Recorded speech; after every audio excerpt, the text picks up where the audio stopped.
Welcome to the Gospel with the Church Fathers. Today is the Tuesday of Holy Week.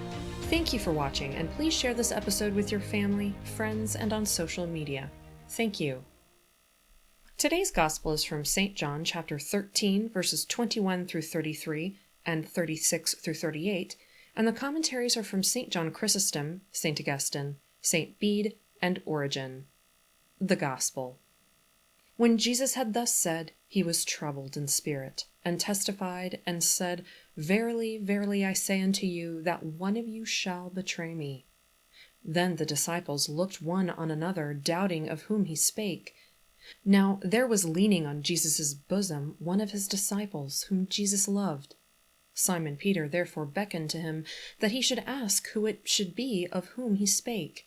He then lying on Jesus' breast saith unto him, Lord, who is it? Jesus answered, He it is to whom I shall give a sop when I have dipped it.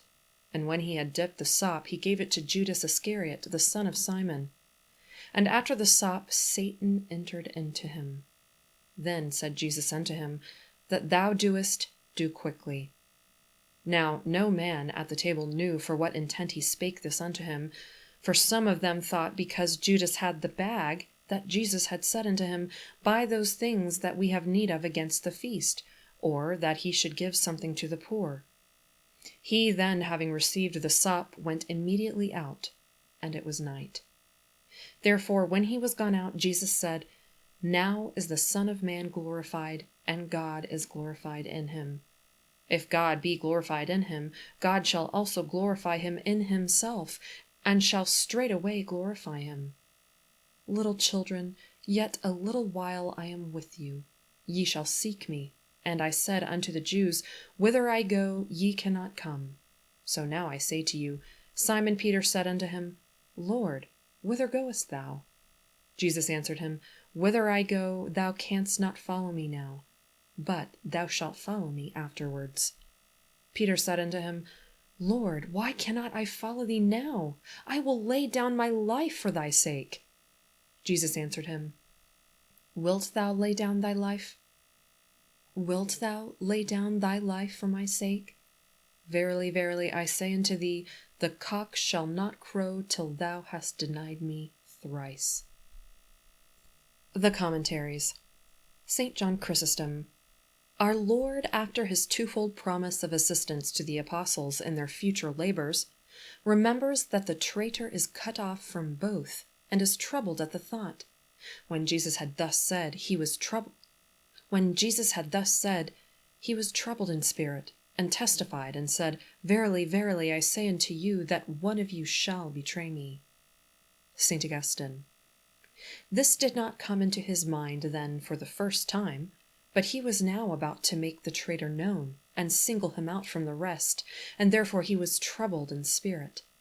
The traitor, too, was now just about to go forth to execute his purpose. He was troubled at the thought of his passion being so near at hand, at the dangers to which his faithful followers would be brought at the hand of the traitor, which were even now impending over him. Our Lord deigned to be troubled also, to show that false brethren cannot be cut off, even in the most urgent necessity, without the troubling of the Church. He was troubled not in flesh, but in spirit. For on occasion of scandals of this kind, the spirit is troubled, not perversely, but in love, lest in separating the tares some of the wheat too be plucked up with them. But whether he was troubled by pity for perishing Judas, or by the near approach of his own death, he was troubled not through weakness of mind, but power. He was not troubled because anything compelled him, but he troubled himself, as was said above. And in that he was troubled, he consoles the weak members of his body, that is, his church, that they may not think themselves reprobate should they be troubled at the approach of death. St. John Chrysostom. As he did not mention him by name, all began to fear. Then the disciples looked on one another, doubting of whom he spake, not conscious of any evil in themselves, and yet trusting to Christ's words more than to their own thoughts. But not even then did our Lord expose the traitor by name. Jesus answered, He it is to whom I shall give a sop when I have dipped it. Such a mode of declaring him should itself have turned him from his purpose. Even if a partaking of the same table did not shame him, a partaking of the same bread might have. And when he had dipped the sop, he gave it to Judas Iscariot, the son of Simon. Origen. Observe that at first Satan did not enter into Judas, but only put it into his heart to betray his master. But after the bread, he entered into him. Wherefore, let us beware that Satan thrust not any of his flaming darts into our heart. For if he do, he then watches till he gets an entrance there himself. Our Lord then said to Judas, That thou doest, do quickly. And the traitor this once obeyed his master.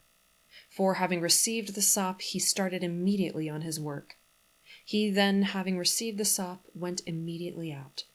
And indeed he did go out, not only from the house in which he was, but from Jesus altogether. It would seem that Satan, after he had entered into Judas, could not bear to be in the same place with Jesus, for there is no agreement between Jesus and Satan. Nor is it idle inquiring why, after he had received the sop, it is not added that he ate it. Why did not Judas eat the bread after he received it? Perhaps because as soon as he had received it, the devil, who had put it into his heart to betray Christ, fearful that the bread, if eaten, might drive out what he had put in, entered into him, so that he went out immediately before he ate it. And it may be serviceable to remark that as he who eateth our Lord's bread and drinketh his cup unworthily, eateth and drinketh to his own damnation. So the bread which Jesus gave him was eaten by the rest to their salvation, but by Judas to his damnation, inasmuch as after it the devil entered into him. St. John Chrysostom. Peter, the most ardent of all, as soon as he hears our Lord say, Whither I go, ye cannot follow me now, asks, Lord, whither goest thou? St. Augustine. The disciple asks this as if he were ready to follow, but our Lord saw his heart.